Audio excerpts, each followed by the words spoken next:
Praise the lord, హల్లెలూయా. ప్రభు పేరిట అందరికీ శుభవందనాలు తెలియజేస్తున్నా. దేవుని బిడ్డారా, ఎలా ఉన్నారు? మీ పిల్లలు ఎలా ఉన్నారు?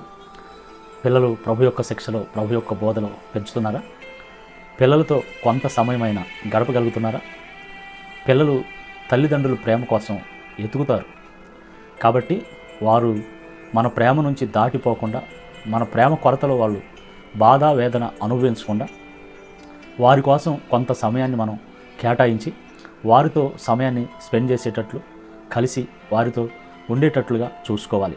అలా లేని సమయంలో ఆ స్థానాన్ని పిల్లలు మరొకరు భర్తీ చేసేటట్లుగా ఎత్తుక్కుంటారు. దేవుని బిడ్డలారా, ఈ విషయాల్లో మెలకువ కలిగి ఉండండి. దేవుడిచ్చిన బిడ్డలు చాలా శ్రేష్టం, చాలా అది స్వాస్థ్యము బహుమానం అని 127వ కీర్తనలో చెప్పాడు. స్వాస్థ్యము బహుమానం అని. మరి స్వాస్థ్యాలు పోగొట్టుకుంటారు ఎవరైనా? బహుమానాలు ఎంత విలువగా చూసుకుంటారు, ఎంత ఘనత. కాబట్టి బిడ్డల విషయంలో కూడా మనం అలానే ఉండాలి. గమనించండి, తల్లిదండ్రుల ప్రేమ ఎలా ఉంటుందో. దేవుని బిడ్డలారా, ఒక విషయాన్ని నేను మీకు ఈరోజు జరిగినటువంటి ఒక సంఘటన. మాకు దగ్గరలో ఒక ఊరిలో ఒక గేదె నిండు నెలలతో ఉండి అది రాత్రికాల సమయంలో డెలివరీ జరిగింది. ఇంట్లో వాళ్ళు నిద్రపోతున్నారు. మరి గేదె ఎప్పుడు ఈనింది అని అంటారు, అంటే డెలివరీ జరిగిందో. దేవుని బిడ్డలారా, వీళ్ళు చూసేసరికి దూడ మరి డెలివరీ జరిగినట్టుగా గేదె, తర్వాత ఆ దూడ ఎక్కడుందో కనిపించాల. అప్పుడు వీళ్ళు ఒక 5 గంటల పాటు ఎతికి ఆ దూడను పట్టుకొచ్చారు. పట్టుకొచ్చిన తర్వాత తల్లి దగ్గరికి ఆ దూడను తెస్తే, ఈ తల్లి దూడ పాలు తాగాలి. అది రావడంతోనే తల్లి పిల్లలకి ఏం చేస్తారంటే పాలు తాగటం, రొమ్ము నానించడం అలవాటు. కాబట్టి అలాగా ఈ దూడను తీసుకొచ్చి ఆ తల్లిపై రొమ్ము నానించి పాలు తాగనిస్తే ఈ గేదె తాగనివ్వట్లేదంట. గేదె తాగనివ్వట్లా. ఎందుకని అని చెప్పేసానంటే, స్త్రీకి బిడ్డ డెలివరీ అయిన తర్వాత ఆ ఒంటి మీద ఉన్నటువంటి ఆ నీరు అదంతా కూడా గుడ్డతో తుడిచి మంచి తువాలు పెట్టి మరి తల్లి ఒడిలో పండుకోబెడతారు. అదే పశువులకైతే ఎలా జరుగుద్దంటే, డెలివరీ అయిన తర్వాత దాని గోర్లు అవన్నీ కూడా అది తీసేసి ఆ దూడని తల్లి మూతి దగ్గర పెడతారు. ఎందుకంటే అది బయట ప్రపంచం వచ్చిన తర్వాత ఆ వేడికి తట్టుకొని అది చనిపోద్ది. అందుకని ఆ నీరంతా కూడా ఈ తల్లి ఏం చేస్తుందంటే నాలుగుతో నాకేస్తుంది. అలా నాకటాన్ని బట్టి దూడకి వేడి వెట్ట కలిగి ఆ నీరంతా పోయి శక్తిని పొందుకుంటుంది. కాబట్టి ఇప్పుడు ఈ ఎప్పుడు డెలివరీ అయిందో ఈ తల్లికి ఈ బిడ్డకి ఆ సందర్భం జరగల. అలా నాకటాన్ని బట్టి ఆ బిడ్డ యొక్క స్పర్శను బట్టి నా బిడ్డ అని తల్లి కూడా గ్రహిస్తుంది, తల్లి కూడా తెలుసుకుంటుంది. కాబట్టి ఇప్పుడు ఇది 5 గంటలు ఎడబాటు వచ్చింది. ఈ తల్లి ఆ బిడ్డని నాలుగుతో నాకలేని పరిస్థితి అయిపోయింది.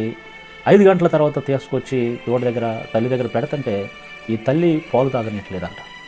ఎందుకని అని సహజంగా మనం తల్లి ప్రేమ గురించి ఆలోచన చేస్తే, అప్పుడు ఈ దూడ నువ్వు నా బిడ్డవా కాదా, ఈ పాలు నా బిడ్డ కొరకు నేను ఉంచుకున్నాను, నా బిడ్డ తాగాలి, నా బిడ్డ కోసం నేను దాచా, నా బిడ్డ ఎక్కడుందో, నా బిడ్డ ఏమైందో అని అది నోరుంటే చెప్పేది.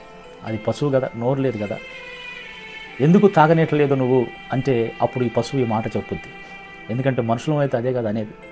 కాబట్టి దేవుని బిడ్డలారా, బిడ్డ ఎడల తల్లికి ఎలాంటి మమకారం. 5 గంటలు ఎడబాటు వస్తేనే నా బిడ్డవో కాదో ఎలా గుర్తించగలగాల. ఈ పాలు నా బిడ్డ కోసం నేను సిద్ధపరిచాను అని తల్లి తన యొక్క స్వభావాన్ని, తన హావభావాలను చూపిస్తూ ఉందంటే, ఈరోజు తల్లిదండ్రులుగా బిడ్డలు ఏమండి ఎడబాటు వస్తే తల్లికి బిడ్డకి పరిస్థితులు ఎలా ఉంటాయి ఆలోచన చేయండి.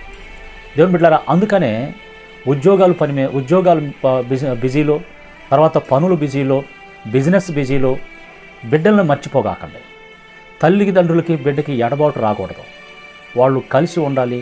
వాళ్ళు ఒకరినొకరు ప్రేమను పంచుకోవాలి, ఒకరినొకరు కలిసి తినాలి, ఒకరినొకరు కలిసి ప్రార్థన చేసుకోవాలి, కలిసి మందిరానికి రావాలి, ఒకరి ప్రేమ ఒకరు పంచుకోవాలి.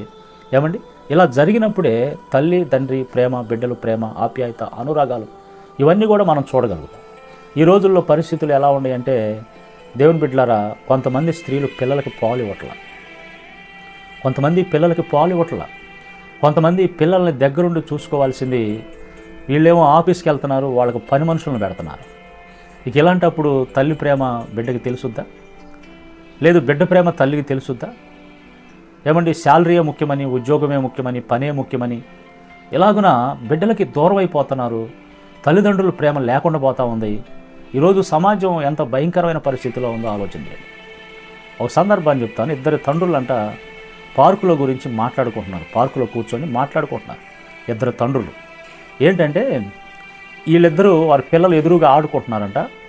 ఒక ఆయన అన్నాడంట, అదిగో ఆ రెడ్ టీ షర్టుడు నా పిల్లోడే, ఆడు చూడు ఎంత చక్కగా ఆడుకుంటున్నాడు అని. ఈ పక్కన ఉంటేనా ఓకే చాలా సంతోషం అని చెప్పేసి, ఈలోపు ఆ రెడ్ టీ షర్టు పిల్లోడు వచ్చి వాళ్ళ నాన్నగారు పిలిచే రే వెళ్ళిపోదాం రారా అని చెప్పేసి అంటే ఆడొచ్చి డాడీ ఒక 5 minutes ఆడుకొని వస్తాను డాడీ అని చెప్పేసి ఓకే ఆడుకొని. మరలా కొంత సమయం తర్వాత మరలా పిలిచాడంట, బాబు వచ్చేసేయని. డాడీ ప్లీజ్ డాడీ ఒక్క 5 minutes ఆడుకొని వస్తాను డాడీ అని. ఓకే ఆడుకో వెళ్ళు అని చెప్పేసాను. అప్పుడు ఈ పక్కమటైనా ఉండి నీకు చాలా సహనం ఉంది, చాలా ఓర్పు ఉంది అని అన్నాడంట. ఆ మాట అంటంతోనే ఈయనకి కళ్ళముట్టి నీళ్ళు వచ్చేస్తూ ఉన్నాయి. అప్పుడు ఆయన అరే ఏంటి నేను అనకూడని మాట ఏమన్నా అన్నానా, అదేంది కళ్ళమిటి నీళ్ళు పెడుతున్నావు, ఓర్పు ఉంది బాగా అని అంటాం తప్ప అనంటే, అవునయ్యా నేను ఓర్పుగా ఉండాలి, ఒకప్పుడు నేను సహనంతో ఓర్పుతో ఉండలేకపోయాను. నువ్వు అన్న మాటను బట్టి కాదు నేను ఏడుస్తుంది. నాకు మరొక కుమారుడు ఉన్నాడు. ఆ కుమారుడు ఎట్లానే డాడీ మరి నేను కొంత సమయాన్ని ఆడుకోవాలి, నాతో పాటు నువ్వు రా పార్కులోకి వెళ్దామని అంటే, నాకున్న పని బిజీలను బట్టి నా కుమారుడితో పాటు నేను సమయాన్ని గడపలేక వెళ్ళలేకపోయాను. మా బాబు సైకిల్ తొక్కుకుంటా వెళ్తున్న క్రమంలో ప్రమాదం జరిగి ఇదే పార్కులో మా బాబు చనిపోయాడు. నా బాబు కోసం కొంత సమయాన్ని నేను కేటాయించి నా బాబుతో నేను దగ్గర ఉన్నట్టయితే ఈరోజు నా బాబు కూడా నా కళ్ళ ముందు ఉండేవాడే. కాబట్టి రెండో వాడికి అలాంటి పరిస్థితి జరగకూడదని వాడి కోసం నేను సమయాన్ని కేటాయిస్తున్నాను. వాడు 5 నిమిషాలు ప్లీజ్ డాడీ అని అంటుంటే నేను ఒక 5 నిమిషాలు నా పిల్లోడి సంతోషాన్ని నా కళ్ళతో చూడగలుగుతున్నాను అనే ఆ ఫీలింగు, ఆ సంతోషం నాకు ఉంది ఈరోజు అని చెప్పేశాను. పిల్లల విలువ తెలియదు చాలామందికి. పిల్లలు ఎంత విలువ దేవుని బిడ్డలారా. పిల్లలు సంతోషంగా ఆనందంగా ఇంట్లో ఆడుకుంటూ ఉండి ఏమండి వాళ్ళు చక్కగా మాట్లాడుతూ ఉండి చక్కగా తింటూ ఉండి మనతో మమ్మీ డాడీ అని పిలుస్తూ ఉండి ఎంత ఏమండి ఆహ్లాదకరంగా సంతోషంగా ఉంటుంది చూడండి. అబ్రహాము దేవుడు నేను నిన్ను బహుగా ఆశీర్వదిస్తాను, నేను నీ బహుమానం అత్యధికం చేస్తాను అని చెప్పేశానంటే అబ్రహాం అంటాడు, ఎంత ఇచ్చినా ఏమి నా తండ్రి దేవా, నాకు వారసుడు లేడే, నాకు బిడ్డ లేడే, నువ్వు ఎంత ఇచ్చినా ఏమి అని. అంటే దాని అర్థం ఏంది, నేను ఎంత ఐశ్వర్యవంతునైనా ఎంత ఉన్నా కూడా నాకు బిడ్డలు లేరు కదా. అంటే బిడ్డల విలువ అబ్రహాముకి తెలిసింది. బిడ్డలు ఉంటే ఆ విలువ ఏందో, ఆ ఆశీర్వాదం, ఆ సంతోషం ఏందో అబ్రహాముకి తెలిసి ఎంత ఉన్నానేమి నాకు బిడ్డలు లేరు కదా అని. ఈరోజు బిడ్డలున్నా నీవు బిడ్డల విలువ తెలియకుండా బ్రతుకుతున్నావు, చెల్లిస్తున్నావు, నడుచుకుంటున్నావు. దేవుని బిడ్డ, దేవుడు ఇచ్చిన బిడ్డలు చాలా విలువైన వారు, బహుమానాలు, స్వాస్థ్యాలు ఘనమైనది. ఏమండి ఆ పిల్లల కోసం చాలామంది తప్పించిపోతున్నారు. దేవుడు నీకు ఇచ్చిన బిడ్డలకి కొంత సమయాన్నైనా కేటాయించి వారితో నీవు గడిపి నీ ప్రేమను వారికి పంచి కుటుంబంలో ఆప్యాయత అనురాగాల మధ్య విలువల మధ్య బ్రతకండి. కుటుంబం చాలా విలువైంది, దేవుడిచ్చిన కుటుంబం, దేవుడు కట్టిన కుటుంబం. కాబట్టి అబ్రహాము వలె ఆ తర్వాత ఇసాకునిస్తే ఏ విధంగా దేవుడిలో పెంచాడో అబ్రహాము తన కుమారుడైన ఇసాకును మీరు ఆలోచించారు.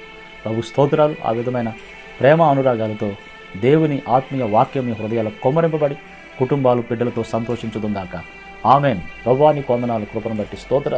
దీవించి ఆశీర్వదించండి నాయన. ఈ ఉదయకాల సమయంలో మీరు ఇచ్చిన బిడ్డలు శ్రేష్టమైన బిడ్డలు, వారికి మా బాధ్యత మేము చేయాల్సింది, ఒక తల్లిదండ్రులుగా చేయాల్సింది కొంత సమయమైన కేటాయించి మా ప్రేమను వారికి పంచుతూ వారిని నీ బాటలో నడిపించాల్సిన బాధ్యత మాకు ఉంది. ఆ విధమైన క్రమంలో నడుచుకున్నట్లు కృప దయచేయమని యేసు నామములో ప్రార్థిస్తున్నాం తండ్రి. ఆమెన్.